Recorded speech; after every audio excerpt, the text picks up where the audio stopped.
오늘 말씀은 사도행전 11장 19절에서 26절까지 말씀입니다. 사도행전 11장 19절에서 26절까지 말씀 저와 한 절씩 교독하도록 하겠습니다. 그때의 스데반의 일로 일어난 환란으로 말미암아 흩어진 자들이 베니게와 구브로와 안디옥까지 이르러 유대인에게만 말씀을 전하는데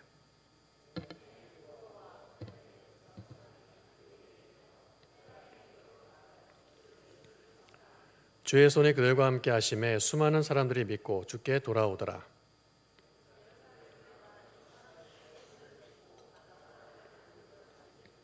그가 이르러 하나님의 은혜를 보고 기뻐하여 모든 사람에게 굳건한 마음으로 주와 함께 머물러 있으라 권하니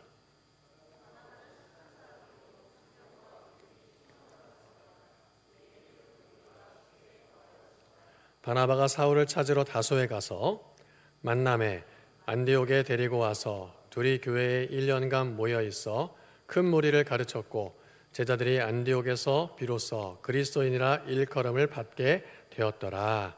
아멘.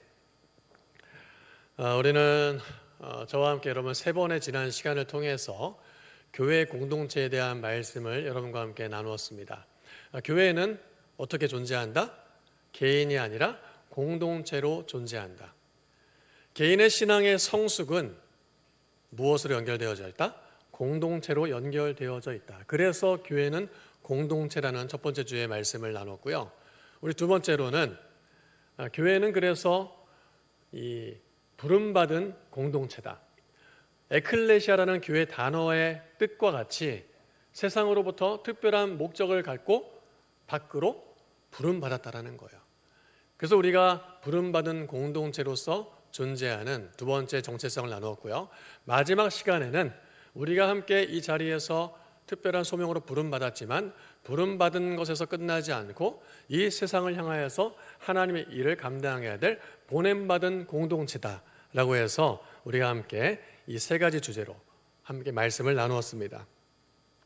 이렇게 우리 안에 개인의 신앙의 성장과 경건의 성숙이 개인에서 끝나지 않고 함께 공동체로 번져나가고 그러면서 이 안에 함께 부름받은 공동체요 보냄받은 공동체로서 자리매김을 할 때 그 모습이야말로 교회의 가장 아름다운 본연의 모습이라고 말할 수 있을 것입니다. 오늘날과 같이 참으로 혼돈과 진리가 점점 왜곡되어져 가는 이 시대 속에서 교회의 교회다움은 정말 필요한 요소가 아닐 수 없습니다. 특별히 기독교를 향하여서 개독교라고 비난받고 지탄받고 또 지금처럼 우리나라의 이 어지러운 상황 속에서 보수교단의 교회가 오히려 사람들을 선동하고 혼란스럽게 만드는 이러한 시대 속에서 교회 본연의 정체성을 잃어버린 모습을 세상 사람들이 보고 있습니다. 그렇기 때문에 우리 안에 참된 교회다움이 그 어느 때보다 절실한 시대가 아닐 수 없습니다. 오늘 말씀 속에서 우리의 교회다움이 무엇인지를 한번 바라보면서 나 스스로 그리고 우리 대광교회 청년부 안에 하나님이 주시는 교회다움, 회복되어야 될 모습이 무엇인지를 한번 돌아볼 수 있는 시간이 될 수 있기를 바랍니다. 오늘 우리가 읽은 이 스데반 11장의 말씀의 첫 구절을 보면요, 스데반의 일로 말미암아 그 지역에 환란이 벌어졌고 핍박이 일어남으로 말미암아 사람들이 흩어졌습니다. 이것을 우리가 디아스포라라고 이야기하죠. 흩어진 사람들. 핍박으로 흩어졌지만 우리는 모여야 정체성이 확립이 되는데 핍박으로 인해 흩어졌지만 그러나 복음의 외연은 더 확장되었습니다. 21절 말씀 보니까요, 주의 손이 그들과 함께 하심에 수많은 사람들이 믿고 주께 돌아오더라. 여러분, 환란이 임했고 흩어졌습니다. 그러나 주의 손이 그들과 함께 하심에 어떻게 해요? 수많은 사람들이 믿고 주님께로 돌아왔습니다. 이것이 바로 하나님의 역사라는 거예요. 초대교회 교부인 터툴리안이 이렇게 얘기했습니다. 순교자의 피는 교회의 씨앗이다. 순교자의 피가 교회의 씨앗이고 교회는 순교자의 피를 통해 성장한다라고 말했습니다. 고난과 핍박이 오히려 복음의 전진을 이루었고 교회는 더 부흥하게 되었죠. 이렇게 스데반의 핍박 이후에 흩어진 성도들의 복음 전파로 인해서 곳곳에 회심자들이 일어났어요. 흩어져 있는 유대인들뿐만이 아니라 이방의 헬라인들까지도 복음을 접하게 되었고, 그리고 예수 그리스도를 주라 고백하는 일들이 일어났습니다. 이러한 상황 속에서 예루살렘 교회가 그 소식을 듣고서 야, 안 되겠다. 점점 더 이 복음이 퍼져나가고 사람들이 모이면서 교회 공동체가 생성이 되는데 지도자를 보내야겠다. 사람을 보내야겠다. 저들에게 선한 인도함을 줄 수 있는 리더를 보내야겠다. 사람을 그래서 보내기로 했고, 오늘 본문을 보면은 그렇게 보냄받은 사람이 누구입니까? 바나바입니다. 오늘 성경 본문의 바나바를 24절에 이렇게 기록하고 있습니다. 바나바는 착한 사람이요 성령과 믿음이 충만한 사람이라 이에 큰 무리가 주께 더하여 지더라. 자, 바나바를 향해서 어떻게 특징을 얘기하고 있습니까? 착한 사람이다. 근데 여기서 이 착하다는 말은 그냥 우리가 성품적으로 야, 저 사람 참 되게 온순하고 착하다라는 의미라기보다는 상당히 훌륭한 인격의 소유자라는 의미를 가지고 있어요. 더불어 성령과 믿음이 충만한 사람이다. 자, 근데 여러분, 저는 이 바나바를 성경이 묘사를 하고 기록한 걸 보면서 참 우리가 신앙생활하면서 중요한 놓치지 말아야 될 요소가 있음을 보게 됩니다. 우리 성령 충만이라고 얘기할 때 나중에 기회가 되면 성령 충만을 좀 더 깊이 다룰 텐데 어떤 모습을 우리가 성령 충만이라고 얘기합니까?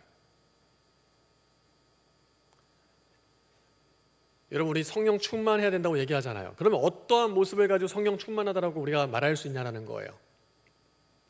환상을 보고 방언을 하고 막 기도하니까 병이 낫고, 물론 성령이 충만할 때 나타나는 현상이긴 하지만은 보편적이진 않습니다. 성경에서 말하는 보편적인 성령의 충만을 얘기했을 때 오늘 우리는 바나바의 모습을 통해서 알 수 있어요. 자, 성령과 믿음이 충만한데 그 앞에 뭘 열거시키고 있습니까? 병렬적으로 착한 사람. 그래서 성경은 성령 충만을 곧 성품과 인격의 성숙으로 말하고 있어요. 우리가 잘 알고 있는 갈라디아서 5장에 성령의 9가지의 열매가 있습니다. 사랑과 희락과 화평과 오래 참음과 자비와 양성과 충성과 온유와 절제. 우리가 성령의 9가지라고 얘기를 하는데 사실 성령의 9가지 열매라고 하지만 이 열매에 쓰인 단어가 복수일까요? 단수일까요? 단수니까 물어보겠죠. 단수예요. 그러니까 성령의 여러 가지 열매들 중에 내가 한 가지 열매가 있는 것이 아니라 사랑과 희락과 화평과 오래 참음, 이 9가지의 모습이 하나의 온전한 인격과 성품으로 발현되어질 때 그때 성령 충만하다고 말할 수 있다는 것입니다. 여러분, 이렇게 성령 충만한, 믿음이 충만한 인격과 신앙 성품이 성숙되어져 있는 사람을 이 안디옥으로 보내니까 어떤 일이 벌어진 겁니까? 큰 무리가 주께 더해졌다라는 거예요. 왜 그럴까요? 성령 충만하니까 제가 지난번에 여러분들과 함께 나눴던 것처럼 야, 이런 상황에서 어떻게 저렇게 잘 참을 수가 있지? 이렇게 화가 나는 상황에서 어떻게 저렇게 평온할 수가 있지? 야, 이렇게 궁금해가지고 안달복달 나야 되는데 어쩜 저렇게 불안해하지 않을 수 있지? 사람들로 하여금 궁금증을 자아내게 만드는 거예요. 왜요? 신앙 인격과 성품이 성숙했기 때문에. 그래서 사람들은 이런 바나바와 같은 사람을 보면서 세상 사람들이 관심을 갖고 호기심을 갖게 되는 거예요. 조금 전에 우리 은성 형제가 얘기했지만은 중간중간에 나왔어요. 약속된 만남이 아니라 이 사람들을 보니까 궁금한 거예요. 호기심이 생기는 거예요. 그러니까 찾아가서 얘기를 나누고 복음을 듣게 되는 겁니다. 이게 바로 우리가 살아가는 신앙 인격의 성숙한 모습이에요. 성령 충만한 모습이에요. 제가 지난주에 보냄받은 공동체라는 설교를 하면서 이 내용을 딱 나누었는데요. 그 예배를 드리고 난 저녁에 한 청년 지체를 만났는데 그 얘기를 하더라고요. 커플이 딱 앉아 있는데 제가 이렇게 저한테 이렇게 소개를 해주는 거야. 우리 함께 교제하는 사이라고. 그러면서 한 사람은 신앙생활을 열심히 하고 한 사람은 신앙생활을 하지 않는 사람인데, 이 신앙생활을 하지 않는 사람이 이 사람의 모습을 보면서 궁금증이 생겼대요. 호기심이 생겼대요. 야, 어떻게 저럴 수 있지? 나 한번 이 친구가 믿는 교회 한번 다녀봐야겠다. 그렇게 해서 교회에 나와서 성장반 훈련을 받고 세례를 받고 좀 교회에서 봉사도 하고 있다는 거예요. 제가 그 호기심을 불러일으켰던 그 청년을, 그 삶을 제가 사실은 잘 알지는 못해. 만난 지 얼마 안 됐기 때문에 물론 20년 전에 만나기는 했었죠. 그러나 이 모습을 볼 때 저는 그 지체가 참으로 신앙의 성품이 성숙했다라고 저는 말할 수 있다고 생각을 합니다. 그런 바나바가 안디옥에 보내졌어요. 그리고 나서 안디옥의 1년 후 교회의 모습이 이렇게 기록이 되어져 있습니다. 26절 말씀입니다. 같이 함께 한번 읽어보겠습니다. 만남에 안디옥에 데리고 와서 둘이 교회에 1년간 모여 있어 큰 무리를 가르쳤고 제자들이 안디옥에서 비로소 무엇이라? 그리스도인이라 일컬음을 받게 되었더라. 자, 표준 세번역으로 한번 더 쉽게 한번 읽어보겠습니다. 그를 만나 안디옥으로 데려왔다. 두 사람은 1년 동안 줄곧 거기에 머물면서 교회에서 모임을 가지고 많은 사람을 가르쳤다. 제자들은 안디옥에서 처음으로 무엇이라고 불렸다? 그리스도인이라고 불렸다. 자, 우리가 그리스도인, 크리스찬이라고 말할 때 그것의 첫 시초가 어디라는 겁니까? 안디옥 교회라는 거예요. 그리고 그 첫 출발점에 누구로부터 그것이 시작되었다는 것입니까? 바나바를 통해서 시작이 되었다는 거예요. 얼마나 놀라운 일입니까? 한 사람의 신앙 성품과 인격의 성숙이 공동체를 변화시켰고, 그러한 모습으로 말미암아 그리스도인이라고 불려지는 시작이 되었다라는 거예요. 한 사람의 이 성령 충만한, 믿음 충만한 모습이 결국에는 기독교의 역사를 써내려갔다는 것입니다. 저는 이 자리에 앉아있는 여러분들이 그런 역사의 한 획을 긋는 귀한 믿음의 지체들이라고 확신합니다. 이 그리스도인이라 불려졌다. 이게 왜 중요할까요? 그리스도인이라는 이름의 뜻은 그리스도에게 속했다, 그리스도의 종이라는 뜻을 가지고 있어요. 그리스도에게 속했다, 그리스도의 종이다. 우리 봉헌송 할 때 이 찬양 계속 하잖아요. 나는 주님께 속한 자 되어 주의 나라 위에 전심으로 살리라. 이게 지금 우리가 어떤 존재임을 고백하는 겁니까? 우리는 그리스도인이다. 우리는 그리스도인이다. 내 정체성은 그리스도에게 속한 존재다. 그러니까 주님의 나라 위에 헌신하며 살겠다라고 우리가 봉헌 찬양을 하면서 고백하는 거예요. 이와 같은 그리스도인이 모인 곳이 바로 교회라는 것입니다. 이 시대에 이러한 바나바와 같은 사람들이 하나둘 세워지면서 교회다움이 회복되어야 될 시기가 그 어느 때보다 절실한 때가 바로 지금이라는 거예요. 교회다움. 여러분, 뭐뭐답다라고 할 때 이 다움이란 말의 의미가 뭐냐면요, 어떤 명사의 대상의 이름에 뒤에 붙어서 그 대상의 특징과 기본적인 갖춰야 될 덕목을 의미를 하는 것이 바로 다움입니다.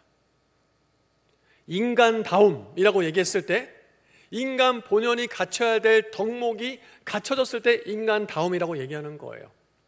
여러분, 군인다움이라고 얘기할 때도 어떻습니까? 군인이 기본적으로 가져야 될 덕목을 갖출 때 군인답다라고 얘기하는 것입니다.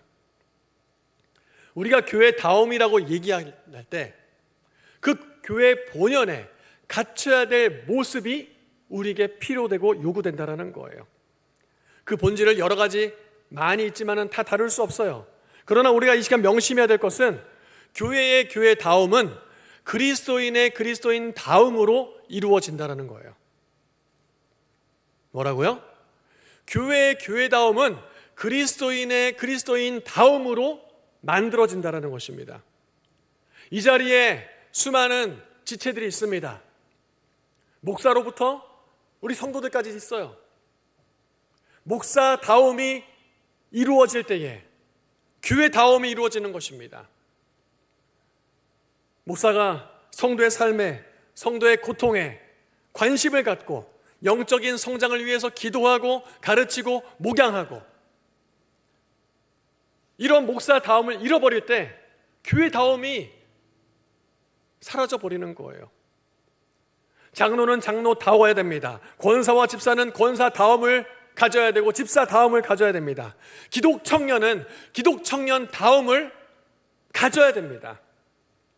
리더는 리더다워야 되고 그리스도인은 그리스도인다워야 된다는 거예요. 그때 교회다움이 우리 안에 회복되어진다는 것입니다. 지금 여러분들이 선 자리에서 다움을 고민해 보시길 바랍니다. 나는 지금 뭐다운가? 나는 지금 무엇다운가? 여러분 지금 서 있는 자리에서 한번 돌아보시길 바라요. 여러분, 제가 목사답습니까? 더 노력하겠습니다. 우리 청년부 리더 여러분들, 리더답습니까? 더 노력하셔야겠네요. 우리 함께 노력합시다. 여러분, 스스로에게 질문을 던져보세요. 나는 그리스도인다운가? 스스로 대답해 보세요. 노력해 봅시다. 우리가 이 교회다움의 이상적 원형을 잘 알고 있어요. 늘 교회의 아름다운 모습을 이야기할 때 항상 등장하는 교회가 있습니다. 어느 교회입니까? 대광교회요. 여러분 진짜 진실되네. 그래, 대광교회는 아니에요. 바로 초대교회죠. 사도행전 2장을 보면은 42절부터 47절까지 초대교회의 모습을 이렇게 여러분 잘 알 겁니다. 한번 읽어보면서 특징을 한번 뽑아봅시다. 그들이 사도의 가르침을 받아 서로 교제하고 떡을 떼며 오로지 기도하기를 힘쓰니라. 사람마다 두려워하는데 사도들로 말미암아 기사와 표적이 많이 나타나니 믿는 사람이 다 함께 있어 모든 물건을 서로 통용하고. 자, 여러분 집중력이 떨어지니까 같이 한번 읽어봅시다. 또 재산과 소유를 팔아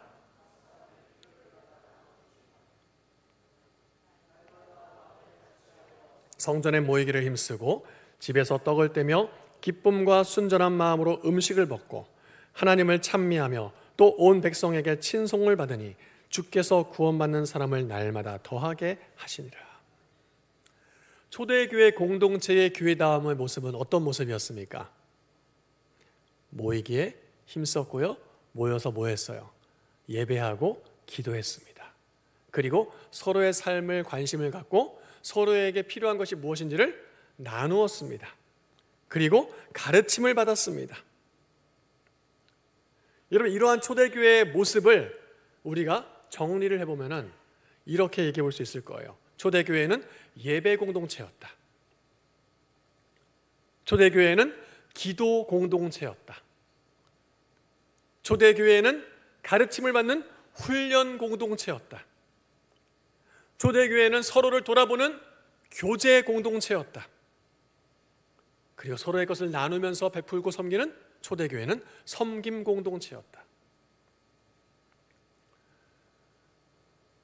초대교회의 이러한 공동체의 교회다움의 모습을 우리가 기준으로 놓고 볼 때 우리 대광교회는 어떻습니까?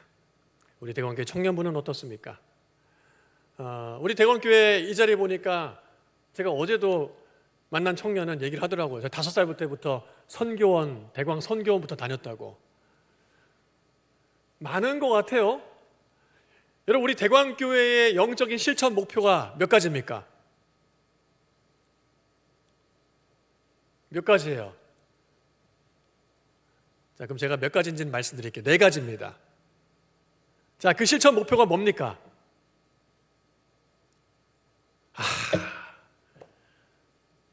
여러분, 우리 교회는 다녔지만은 그냥 우리의 목표와 영적인 포커스가 뭔지를 놓고 살았나 봐요.